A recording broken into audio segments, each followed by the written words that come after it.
Si j'ai revêtu l'uniforme pour parler aujourd'hui à la télévision, c'est pour marquer que je le fais comme étant le général de Gaulle aussi bien que le chef de l'État. Nous combattons en Algérie une rébellion qui dure depuis plus de 5 ans.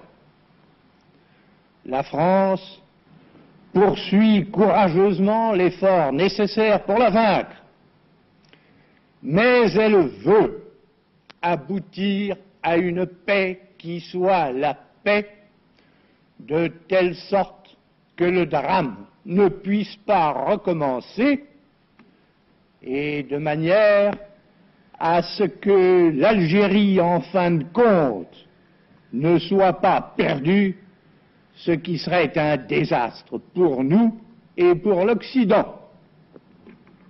Le monde entier, en proie aux crises et aux mouvements que l'on sait, assiste à cette lutte qui le trouble et dont cherchent à se mêler les divers camps opposés. Il est clair que le progrès, l'unité, le prestige du peuple français sont en cause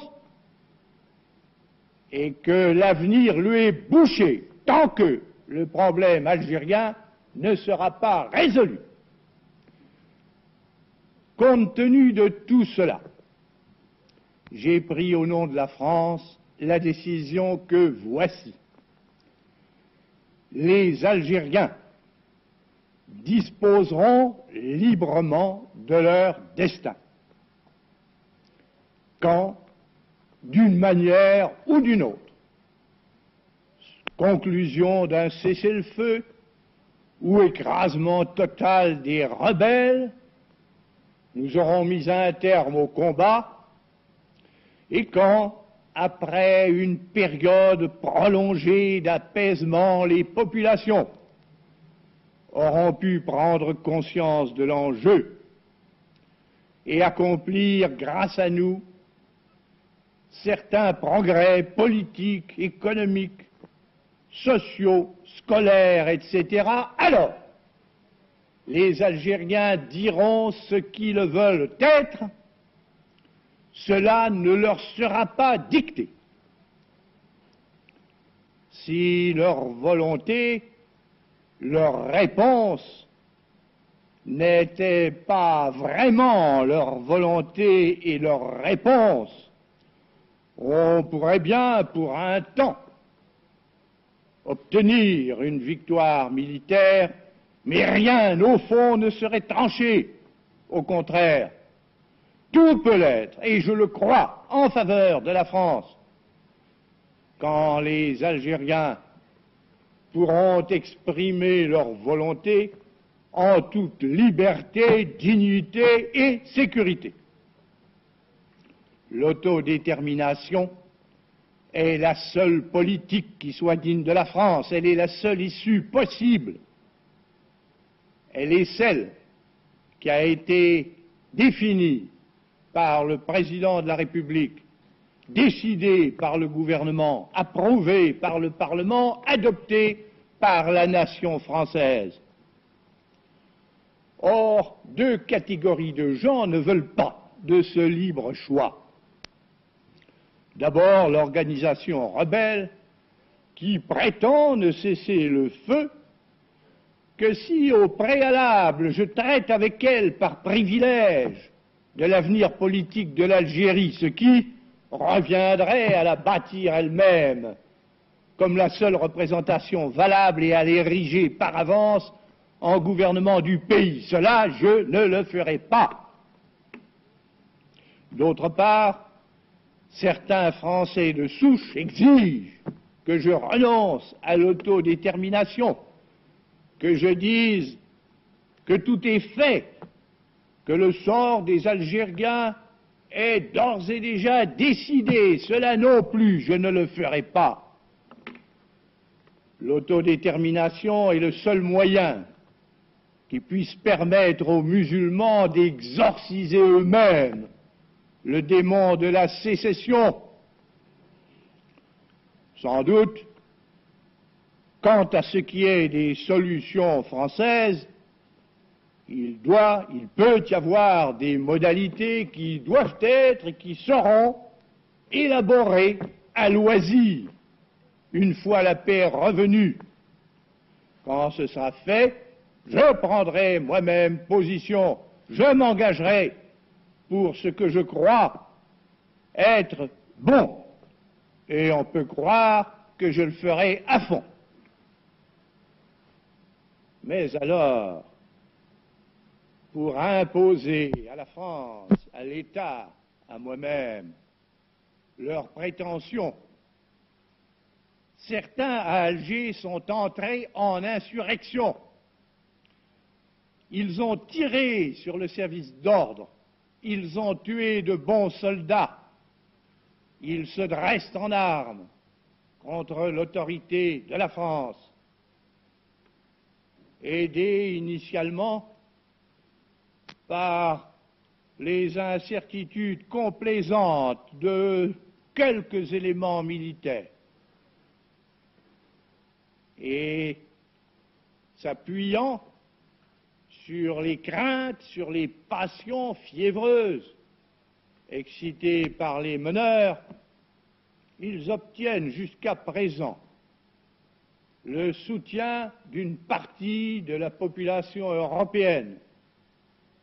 Ils provoquent la grève forcée, l'arrêt des transports, la fermeture des magasins. De leur fait, une rupture de l'unité nationale risque de se réaliser à l'indignation de la nation française et au beau milieu des combats livrés contre les rebelles. Il n'y a pas un homme de bon sens qui ne voit quelles conséquences risqueraient de se produire si cette affreuse sécession l'emportait. Devant le mauvais coup qui est ainsi porté à la France, je m'adresse d'abord à la communauté de souche française en Algérie. Elle me connaît depuis bien longtemps. Que de fois je me suis trouvé au milieu d'elle, et notamment pendant la guerre, quand un grand nombre de ses fils servaient dans l'armée de la libération, ou bien après la secousse de mai 58, quand j'ai pris la tête de la France pour rétablir l'unité française de part et d'autre de la Méditerranée. Quoique prétendent des agitateurs, il y a entre cette communauté et moi des liens exceptionnels qui me sont très chers et très vivants. Je connais très bien, je salue l'effort, le service qu'elle a rendu à la France par son effort, par son labeur séculaire en Algérie. Je sais très bien quelles sont ses épreuves et je sais très bien quelles émouvantes victimes elle pleure tous les jours. Mais je dois lui parler clair et net. Français d'Algérie, comment pouvez-vous croire les menteurs, les conspirateurs qui disent qu'en accordant le libre choix aux Algériens, la France et De Gaulle veulent vous abandonner, se retirer de l'Algérie, la livrer à la rébellion? Est-ce vous abandonner? Est-ce vouloir perdre l'Algérie que d'y envoyer, d'y maintenir une armée de 500 000 hommes, pourvue d'un matériel énorme, d'y consentir à la mort de nombre de nos enfants, d'y consacrer des dépenses civiles et militaires qui, pour cette année, atteignent plus d'1 millier d'anciens milliards, d'y entreprendre une grande œuvre de développement, de tirer du Sahara à grand effort et à grands frais le gaz et le pétrole et de les amener jusqu'à la mer. Est-ce que vous pouvez douter que quand un jour les Algériens, les musulmans algériens, français, diront qu'ils veulent que l'Algérie soit étroitement liée à la France, est-ce que vous pouvez douter que ce serait une immense joie pour la patrie et pour De Gaulle si, entre les diverses solutions, il choisissait la plus française? Est-ce que vous pouvez nier que l'action de développement des populations musulmanes, entamée depuis 18 mois, activement poursuivie en ce moment, et qui, après la pacification, devrait s'épanouir encore, tend précisément à créer des liens innombrables et nouveaux entre la France et les Algériens?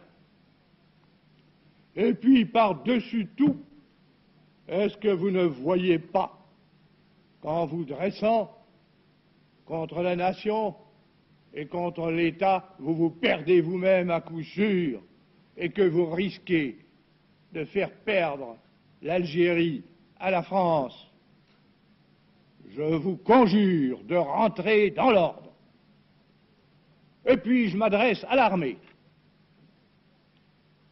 qui, par ses magnifiques efforts, est en train de remporter la victoire en Algérie, mais dont certains éléments tendraient à croire que cette guerre est leur guerre, non pas celle de la France, et qu'ils ont droit à une politique qui ne serait pas celle de la France. Je dis à tous les soldats français, votre mission ne comporte aucune équivoque et aucune interprétation. Vous avez à liquider la force rebelle qui voudrait chasser la France de l'Algérie et y instaurer sa dictature de terreur, de misère et de stérilité. Tout en menant l'action des armes, vous avez à contribuer au développement matériel et moral des populations musulmanes, à les attirer à la France par le cœur et par la raison. Et quand le moment sera venu de procéder à la consultation, vous aurez à garantir qu'elle soit libre et qu'elle soit sincère. Oui, voilà la mission que vous a donnée la France, et vous n'avez à servir qu'elle. Qu'est-ce que deviendrait l'armée française, sinon un ramas anarchique et dérisoire de féodalité militaire, si ces éléments mettaient des conditions à leur loyalisme? Eh bien, je suis le responsable suprême. C'est moi qui porte le destin du pays. Tous les soldats français doivent donc m'obéir. Et je crois qu'ils le feront, parce que je les connais, je les estime, je les aime, parce que j'ai confiance dans le général Chal, que j'ai mis, soldat d'Algérie, à votre tête. Et puis, parce que pour la France, j'ai besoin de vous. Ceci dit, écoutez-moi bien. Dans le tumulte de l'insurrection, et quand l'agitation était à son paroxysme, le délégué général, M. Paul Delouvrier, qui est la France en Algérie, et le commandant en chef ont pu, sous leur responsabilité, ne pas vouloir engager d'eux-mêmes une bataille rangée. Mais aucun soldat, à aucun moment, et même passivement, ne doit s'associer à la rébellion. En fin de compte, l'ordre public devra être rétabli. Oui, il peut y avoir des moyens de diverses sortes pour que force reste à la loi, mais vous devez y parvenir. C'est l'ordre que j'ai donné et c'est l'ordre que je donne. Et puis je m'adresse à la France. Eh bien, mon cher et vieux pays, nous voilà donc encore une fois ensemble devant une lourde épreuve. En vertu du mandat que le peuple m'a donné et de la légitimité nationale que j'incarne depuis 20 ans, je demande à tous et à toutes de me soutenir quoi qu'il arrive. Et tandis que des coupables qui rêvent de devenir des usurpateurs invoquent comme prétexte de leurs actes la décision que j'ai prise à propos de l'Algérie, qu'on sache bien et qu'on sache partout que je n'y reviendrai pas. Céder sur ce point et dans ces conditions, ce serait brûler les atouts que nous avons encore en Algérie. Et puis, ce serait abaisser l'État devant l'outrage qui lui est fait et la menace qui le vise. Après quoi, la France ne serait plus qu'un pauvre jouet disloqué sur l'océan des aventures. Une fois de plus, j'appelle tous les Français, quels qu'ils soient, où qu'ils soient, à se réunir à la France. Vive la République! Vive la France!